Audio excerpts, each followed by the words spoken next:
আসসালামু আলাইকুম। সম্মানিত দর্শক ও শ্রোতা সকলকে শুভেচ্ছা। প্রথম আলো পত্রিকার একটি শিরোনাম নিয়ে কথা বলব। ১৪ বছর বিচারের আশায় মা-বাবা, সীমান্তে ফেলানী হত্যা। ২০১১ সালের ৭ জানুয়ারি কুড়িগ্রামের ফুলবাড়ী উপজেলার অনন্তপুর সীমান্ত দিয়ে বাবার সঙ্গে কাঁটাতারের বেড়া পার হচ্ছিলেন ফেলানী খাতুন। তখন ভারতীয় সীমান্ত রক্ষী বাহিনী বিএসএফ ফেলানীকে লক্ষ্য করে গুলি করে। তখন নির্মমভাবে হত্যার শিকার হয় ফেলানী খাতুন। তখন ফেলানী খাতুনের লাশ কাঁটাতারের মধ্যে ঝুলিয়ে রাখা হয়েছিল প্রায় ৫ থেকে ৮ ঘন্টার মতো, যার ফলশ্রুতিতে দেশে বিদেশে আন্তর্জাতিক গণমাধ্যমগুলোতে তোলপাড় হয়েছিল এই ফেলানী খাতুনকে নিয়ে, যে কাঁটাতারের মধ্যে ঝুলিয়ে রাখা হয়েছিল ফেলানী খাতুনের লাশ। এই আলোচিত ঘটনাটির ১৪ বছর হয়ে গেছে, ১৫ বছর পদার্পণ করছে আর কি। এখনও বিচারের কোনো আশার বাণী আমরা দেখি নাই। সেরকম একটি আক্ষেপের কথা ফেলানীর মা বাবা বলেছে, যেটা প্রথম আলো শিরোনাম করেছে।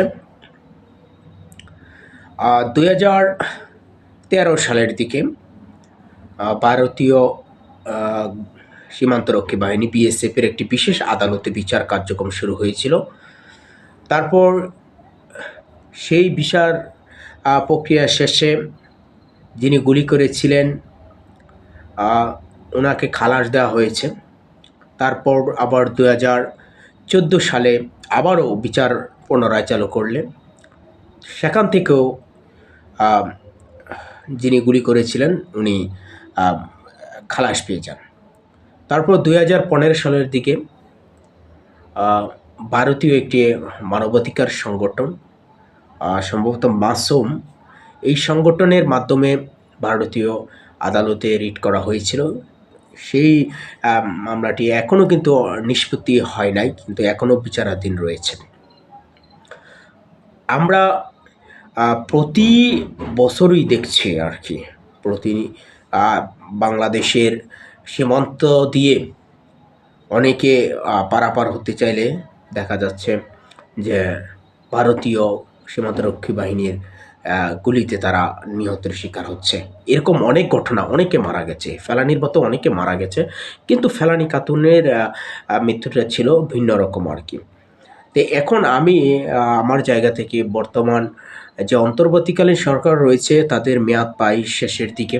নতুন যে নির্বাচিত সরকার আগামী ত্রয়োদশ জাতীয় সংসদ নির্বাচনে নির্বাচিত হয়ে আসবে, তাদের কাছেও একটি আবেদন থাকবে যে বাংলাদেশের যে সীমান্তগুলো রয়েছে সেখানে যাতে আর নির্মমভাবে কোনো হত্যার শিকার আমরা দেখতে চাই না। সীমান্ত হত্যা বন্ধ করতে হবে এবং ফেলানী খাতুন যে নির্মমভাবে মৃত্যুবরণ করা, ফেলানী খাতুনকে যে নির্মমভাবে হত্যা করা হয়েছে তারও বিচার আমরা চাই।